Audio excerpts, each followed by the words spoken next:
नमस्कार दोस्तों, मैं हूं आपका दोस्त संचित और स्वागत करता हूं इस प्लेलिस्ट में जहां भी हम डिस्कशन कर रहे हैं ऑपरेटिंग सिस्टम पर। और फिलहाल टॉपिक डिस्कस कर रहे हैं सीपीयू शेड्यूलिंग, जिसमें सबसे सिंपल एल्गोरिथम पढ़ रहे हैं, that is FCFS, first come first serve. तो आइडिया समझा, फिलॉसफी समझी है, देखा है बहुत आसान है, फंडामेंटल अप्रोच है, जो पहले आएगा वो पहले पाएगा। लेकिन जब तक क्वेश्चन अच्छे से प्रैक्टिस ना कर ले, सॉल्व ना कर ले, कन्फ्यूजन बना रहता है। तो इस वीडियो के अंदर कुछ फर्दर क्वेश्चन ट्राई करेंगे एफसीएफएस के ऊपर। तो चलिए दोस्तों डिस्कशन स्टार्ट करते हैं और इस बार एक लेंदी क्वेश्चन सॉल्व करेंगे, सो दैट अगर बड़े कॉम्प्लेक्स डेटास कभी कभी आ जाते हैं, मान लीजिए एफसीएफएस का क्वेश्चन अगर 1 या 2 नंबर में पूछ लिया जाए तो जाहिर सी बात है डेटा सेट थोड़ा बढ़ा देंगे, सो दैट बच्चा कंफ्यूज हो सके, कोई सिली मिस्टेक करे। और जाहिर सी बात है this question is going to be fill in the blank question, है ना। तो गेट की स्पेसिफिक बात करूँ, बाकी यूनिवर्सिटी एग्जाम में तो जैसे चाहे वैसे पूछ सकते हैं। एक पॉइंट इससे पहले क्वेश्चन स्टार्ट करूं, मेरे को आया, पता नहीं मैंने डिस्कस किया अभी तक कि नहीं किया। इन केस मान लीजिए कभी कभी ऐसा हो सकता है, मैं आपसे बोल रहा हूं एग्जीक्यूशन का ऑर्डर मैं कैसे डिसाइड करूंगा, मैं देखूंगा कौन सा प्रोसेस पहले आ रहा है ना, और जो प्रोसेस पहले आएगा उस हिसाब से मैं एग्जीक्यूशन डिसाइड करूंगा। बट थ्योरेटिकली ही सही, अगर कोई कभी ऐसा लिखे, इमेजिन करिए कि भाई ये जितनी प्रोसेस है कि सबका अराइवल टाइम 0 है, या एक से ज़्यादा ऐसी प्रोसेस करें जिनका अराइवल टाइम सेम करे, दिस इज़ 1 दिस इज़ 1। तो टेक्निकली अब कोई आपसे पूछे सर अब इस क्लैश को कैसे रिजॉल्व करें, यार बाकी में जो क्लैशेस होते हैं आगे पढ़ेंगे, प्रायोरिटी है या राउंड रॉबिन है या इवन शॉर्टेज ऑफ फर्स्ट है, वहाँ अगर क्लैश होता है तो हम एफसीएफएस से रिजॉल्व करते हैं। एफसीएफएस में क्लैश होगा तो क्या करें, 2 आर्ग्यूमेंट्स है मेरे पास। पहला तो टेक्निकली स्पीकिंग ये क्लैश कभी हो नहीं सकता, फिजिबल नहीं है वो। क्यों? बिकॉज आप जानते हैं when we are studying uniprocessing system, एक प्रोसेसर है तो एक टाइम पर एक सिस्टम में कितना काम हो सकता है, एक। तो अगर मैं एग्जैक्टली बात करूं तो क्या एग्जैक्टली सेम टाइम पे 2 प्रोसेस अराइव हो सकते हैं? जी नहीं।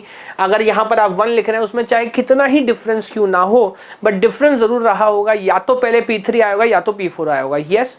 लेकिन दूसरा आर्ग्यूमेंट हो सकता है, प्रैक्टिकलिटी की तो कोई यहाँ पे बात करता नहीं है, थ्योरेटिकल क्वेश्चन है। अब अगर आपने मुझसे बोला था जो पहले आएगा वो पहले चलेगा, और फिर भी आप दोनों का टाइम सेम लिख रहे हैं, तो फिर जिसको चाहे पहले रन कर ले, क्या फर्क पड़ता है। तो उस केस में आपको एडवाइस करूंगा, चाहे आप P3 को करें या P4 को करें, कोई फर्क नहीं पड़ेगा। फिर भी ज्यादातर लोग फंडामेंटल अप्रोच क्या यूज करते हैं, भाई जो पहले लिखा उसको रन कर लो।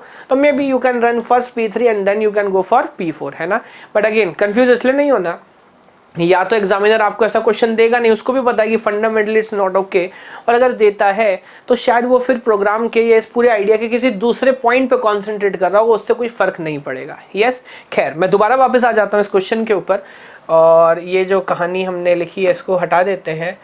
Late me erase everything and let me go back to question now again. At time 0 जो हमेशा करते हैं, कितने प्रोसेस अवेलेबल है? Okay, now for a surprise if you see, यहाँ पर टाइम 0 पे कोई प्रोसेस अवेलेबल नहीं, तो अपनी कोई टेंशन नहीं भाई, अपने को हताश निराश नहीं होना। हमें तो सिर्फ ये समझना है अगर पहली प्रोसेस अराइव हो रही है टाइम 1 पे, इसका मतलब टाइम 0 से टाइम 1 तक प्रोसेसर क्या कर रहा था? प्रोसेसर आराम से हाथ पे हाथ रख के बैठा था, वेट कर रहा था। अगर प्रोसेस ही नहीं होगे तो फिर प्रोसेसर क्या करेगा? टाइम 1 पे फाइनली कितनी प्रोसेस हमारे पास है? एक ही प्रोसेस है, तो कंपटीशन की जरूरत नहीं है। मेरे को नहीं चाहिए सीपीयू शेड्यूलिंग मेरी मदद करे, जो प्रोसेस है मैं उसे ही रन करूंगा। P3 मेरे को नजर आ रहा है जिसका अराइवल हुआ है, और मात्र 1 यूनिट का रिक्वायरमेंट है, तो 1 से 2 तक अनडाउटेडली P3 चलने वाला है। यस और नो? यस। आगे बढ़ता हूँ। At time 2 how many process I have? At time 2 again कोई कंपटीशन नहीं है, सिर्फ एक ही प्रोसेस है, P1 वो ही रन करेगा। 5 यूनिट का रिक्वायरमेंट है, नॉन प्रिमिटिव अप्रोच है, कॉन्टेक्स्ट स्विच हो नहीं सकता। तो बाद में कोई प्रोसेस आए, प्रायोरिटी कुछ भी, खैर प्रायोरिटी की बात नहीं करूंगा, बस टाइम कुछ भी मेरे को फर्क नहीं पड़ता, इसको मैं कंप्लीट करूंगा। तो P1 जो है भाई साहब 5 तक चलेगा, तो 2 + 5 हो जाता है 7, और ये आपका चला P1, और 7 पे ये भी हो गया सिस्टम से बाहर। Now when you check this one out, तब आप देखेंगे कि 0 से और कब तक 5 तक जितने प्रोसेस हैं वो सबके सब आ चुके हैं, बिकॉज मैक्सिमम जो अराइवल टाइम है वो है 6, बट मैं ऑलरेडी 7 तक पहुंच चुका हूं। तो now you have problem because you have 1 2 3 and 4 processes. किसको पहले रन करूंगा बेस्ड ऑन कौन पहले आ रहा है? तो फिलहाल आई थिंक जो सबसे सीनियर प्रोसेस है वो है P2, जो टाइम 3 पर आ गया था। 3 यूनिट्स का रिक्वायरमेंट है, तो P2 को पहले रन करूंगा। 3 यूनिट्स का रिक्वायरमेंट है, 7 + 3 10। तो अगला प्रोसेस जो एग्जीक्यूट होगा वो होगा P2, सिस्टम से बाहर। आगे बढ़िए, फिलहाल 4 है, 2 है, 6 है, तो इन सब में सबसे सीनियर प्रोसेस है P4, 4 पे आया था, तो P4 अगेन 4 यूनिट चलेगा, 10 + 4 हो जाता है 14, सिस्टम से बाहर। अगला नंबर सीनियरिटी के हिसाब से P5 का 6 यूनिट का रिक्वायरमेंट है, तो 14 + 6 हो जाता है 20 और P5 रन करेगा फॉर 6 यूनिट्स।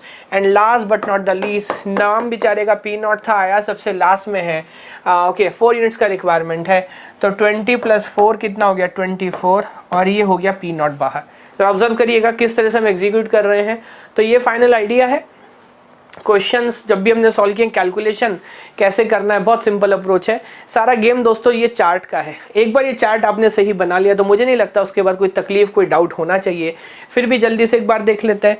तो जरा गौर करके बताएं कंप्लीशन टाइम किस किस का क्या क्या है। तो P0 जो है वो बाहर गया है 24 के ऊपर, P1 बाहर गया है 7 पर, P2 बाहर गया है 10 पे।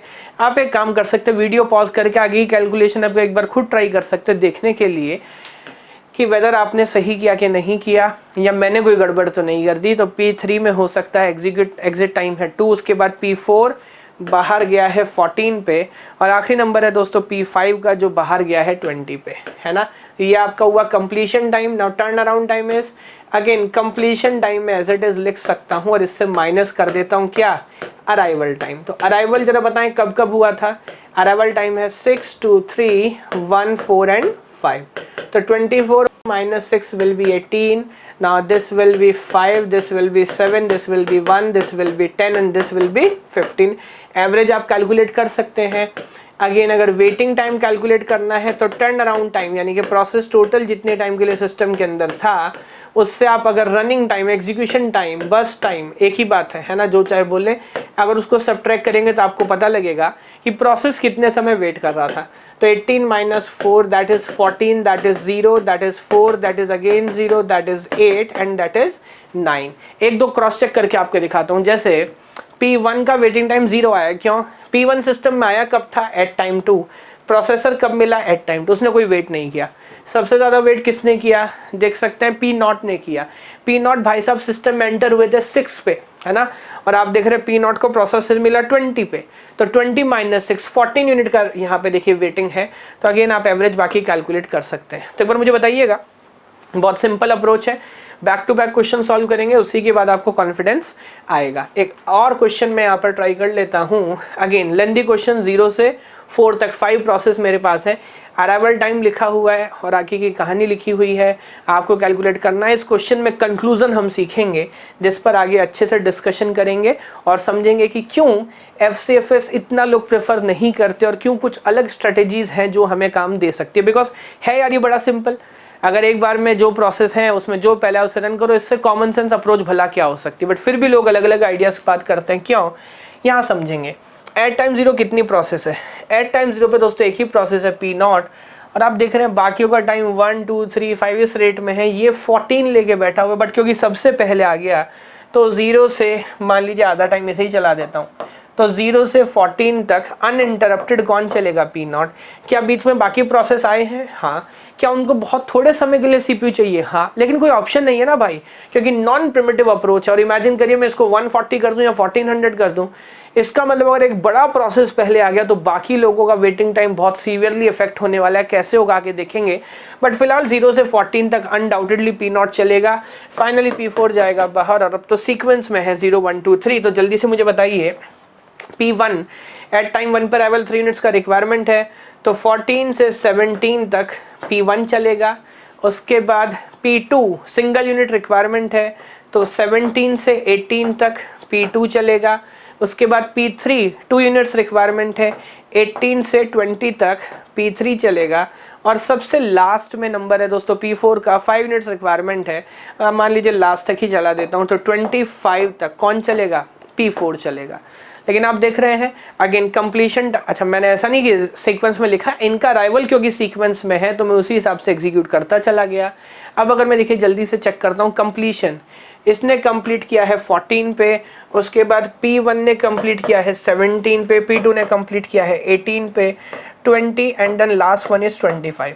अगेन जो कैलकुलेशन हम करते हैं टर्न अराउंड टाइम, माइनस करना स्टार्ट करेंगे तो 14, 17, 18, 20, 25 माइनस करिए इनके अराइवल टाइम। तो अराइवल टाइम इज 0, 1, 2, 3, 4।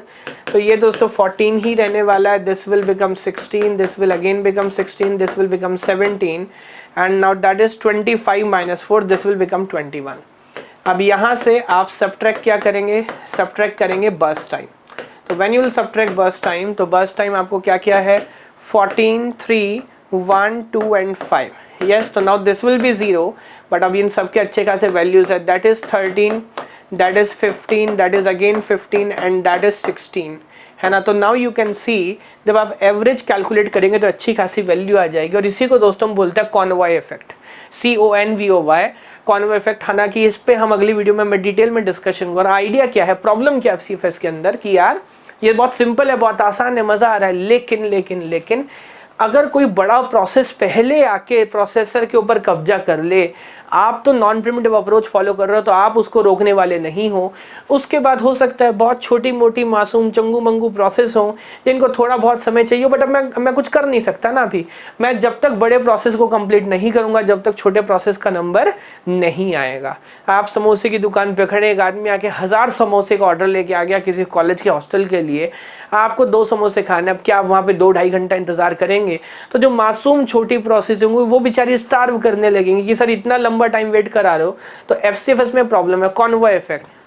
अगर बड़ी प्रोसेस पहले आके सिस्टम के ऊपर कब्जा कर ले और छोटी प्रोसेस को इस वजह से बहुत डिले होने लगे, वेटिंग टाइम उनका बढ़ जाए, तो दोस्तों यही कॉनवॉय इफेक्ट कहलाता है, जिसकी अगली वीडियो में एक बार डिटेल पर डिस्कशन करूंगा और समझेंगे इसको कैसे हटा सकते हैं, है ना। बाकी वीडियो अगर आपको अच्छी लग रही हो तो मुझे फीडबैक दीजिए ताकि मैं और मोटिवेट हो सकूँ और आने वाले टाइम के अंदर अलग अलग कंटेंट लेके आ सकूँ। कमेंट करके बताइए आप क्या महसूस करते हैं जब तक, क्योंकि यहाँ पर देखिए 2 वे इंटरेक्शन होगा तभी मैं इस चैनल पे अच्छे से अच्छा कंटेंट आप लोगों के लेके आता रहूँगा।